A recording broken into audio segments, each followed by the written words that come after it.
So I met this man, and after seeing him for a bit of time, he invites me to his church.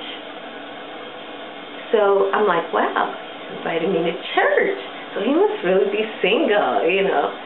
How could I have been so successful to meet a single, handsome man that's spiritual? Wow. Okay, so here's dating horror story number 1. This is my first horror story of 2. And this one is a doozy. As I stated, he's a church man, dreadlocks, handsome, intelligent, artist, poor. That's a type. We women like that type. So he's dating me for a minute, and then he invites me to church, and I'm thinking, this is a wonderful sign. This church man, he's handsome, he's got stuff together, he's not playing games. Okay, I'm making better choices. Right before my birthday, he disappeared.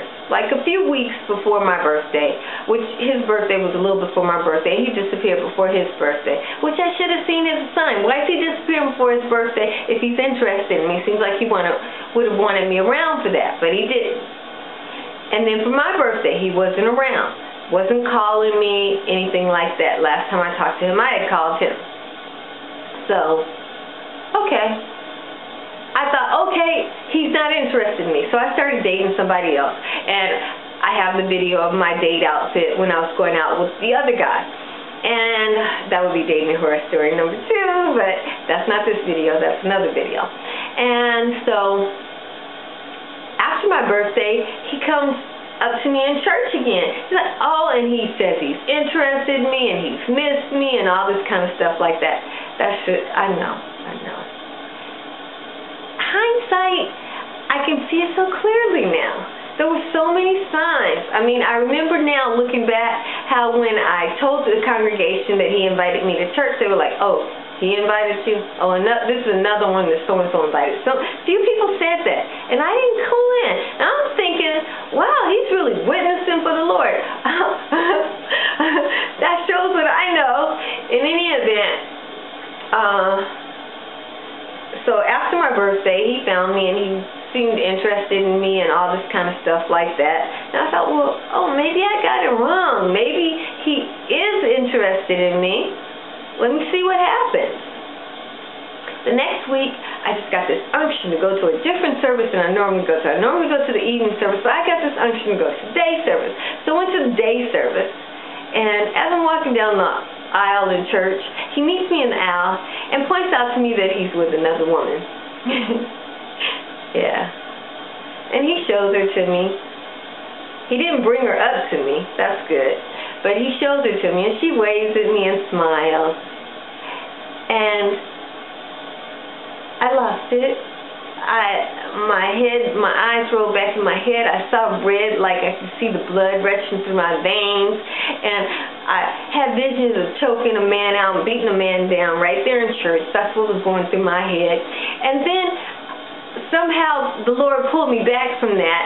And I had visions of cussing a man out in church, right there in front of the pastor and the congregation and the pastor's wife and everything.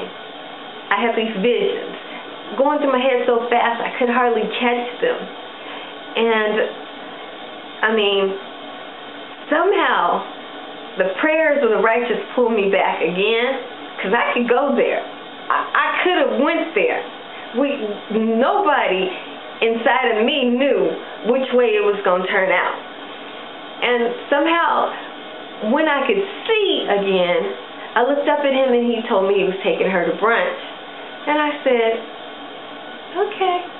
Just like that, with that little half smile, dazed thing on my face. And I escaped from the church and the situation. And when I felt the sun on my body, I felt free, like, okay, I was successful there. I didn't cuss anybody out. I didn't beat anybody down. You know, I'm not in jail. This is good. This is new.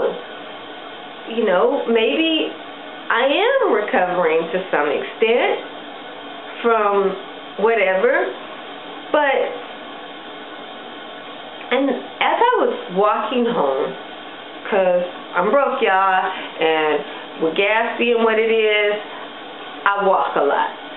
And so I'm walking home from church, and I'm thinking, maybe I got it wrong. I thought he was interested in me, but he hadn't called me for a while, and then he came back up to me, and maybe I got it wrong. Maybe I misinterpreted what he said last week, and maybe I'll never hear from him again, and I'll just go my way, he'll go his way. Well, I got it wrong again. That man has been hounding me. He has called me so much. That man got excited at the idea of drama and women fighting over him and hurting women and putting people through unnecessary madness. And every time I see his name on my phone when he is calling me, I am again tempted. But the temptation is worse. Because now I realize, no, I wasn't wrong. He did send me the message that he was interested in me. He did do all of that. And he wants to run women through pain. And I've been through enough pain. I really have been through enough pain. And I didn't date for a while because I didn't want to go into the dating situation at a weak, wounded place, lashing out at everybody, but I am tempted. I am really tempted, and I am glad that this situation happened in church where there was prayer.